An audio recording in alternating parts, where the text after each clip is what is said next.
Cameroun, le ministre de la Santé publique, le Dr Manaouda Malachi, promet de fermer toutes les écoles de formation insalubres. C'était au cours de la 24e session du Conseil de direction des écoles de formation des infirmiers, sages-femmes et autres personnels médico-sanitaires qu'il a fait cette déclaration. Lors de son discours d'ouverture, le ministre a laissé entendre qu'une évaluation systématique de ces écoles sera faite. Et toutes les écoles qui ont installé les apprenants dans les infrastructures ou dans les environnements non propices, non viables pour l'éclosion de l'apprentissage, seront fermées. Il a non seulement promis de faire la guerre à toutes les autres mauvaises pratiques qui gangrènent la formation des personnels médico-sanitaires au Cameroun, mais il a également fait la promesse de fermer toutes les écoles qui emploient des enseignants médiocres pour pouvoir communiquer la connaissance aux apprenants. À tous les responsables qui ont pris part à cette session, le ministre de la Santé publique, le Dr Manaouda Malachi, a recommandé le respect des normes en vigueur.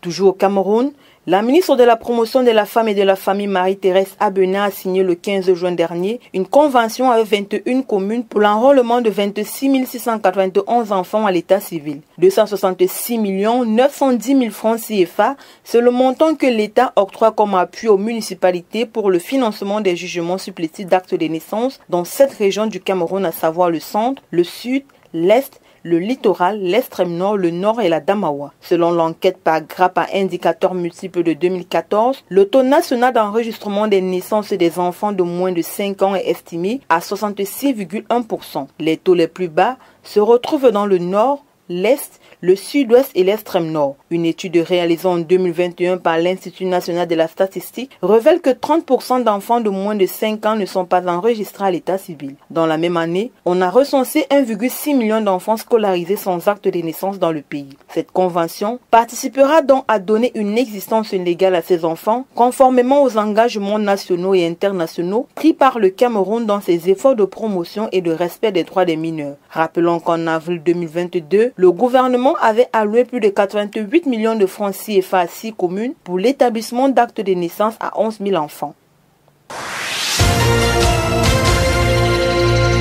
Restons toujours au Cameroun pour dire que la police nationale camerounaise a réécrit son histoire le 15 juin dernier. C'était à l'occasion de la cérémonie d'inauguration du Centre national de commandement et de contrôle de la vidéosurveillance annexe de Douala. Il faut dire que ce centre vient renforcer le dispositif sécuritaire dans la métropole économique. Il est doté d'un système de communication de 4e génération en triple play, permettant la transmission simultanée des sons, images et vidéos en temps réel. Les images enregistrées seront retransmises sur des postes installés à la DGSN à Yaoundé et dans les délégations régionales de la Sûreté nationale. C'est dans l'optique de renforcer les capacités opérationnelles des forces de maintien de l'ordre que le gouvernement a lancé à travers la DGSN un projet d'envergure qui consiste en l'installation d'un système intelligent de vidéosurveillance dans les 10 régions du pays. La DGSN explique que ce dispositif permettra notamment de contrer les actes de grand banditisme, de terrorisme et d'assurer une couverture sécuritaire efficiente des édifices, places publiques et biens privés susceptibles d'être cambriolés, vandalisés ou profanés. Fruit d'un partenariat entre Camtel et la firme chinoise Huawei, 3000 caméras sur les 5000 caméras de vidéosurveillance ont déjà été déployées au Cameroun.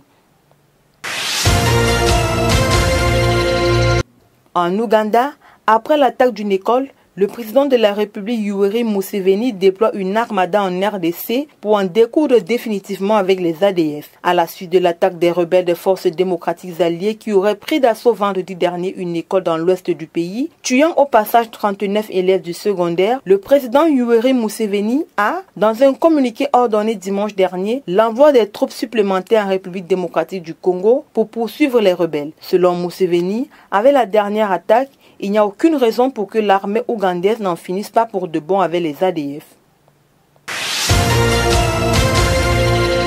Au Mali, les Maliens sont allés aux urnes dimanche dernier pour voter pour ou contre le nouveau projet de loi de la constitution du pays qui définira le processus de retour au pays à un régime civil démocratique. À la suite de la prise de pouvoir par l'armée au Mali, les militaires ont accepté conduire une période de transition et de créer les conditions pour un retour à une gouvernance civile en 2024. Une nouvelle constitution a été écrite et soumise à l'approbation du peuple à travers un référendum qui a eu lieu dimanche dernier. La constitution révisée comprend une nouvelle deuxième chambre parlementaire pour accroître la représentation à travers le Mali. Elle octroie également plus de pouvoir au président de la République dans l'exercice de ses fonctions.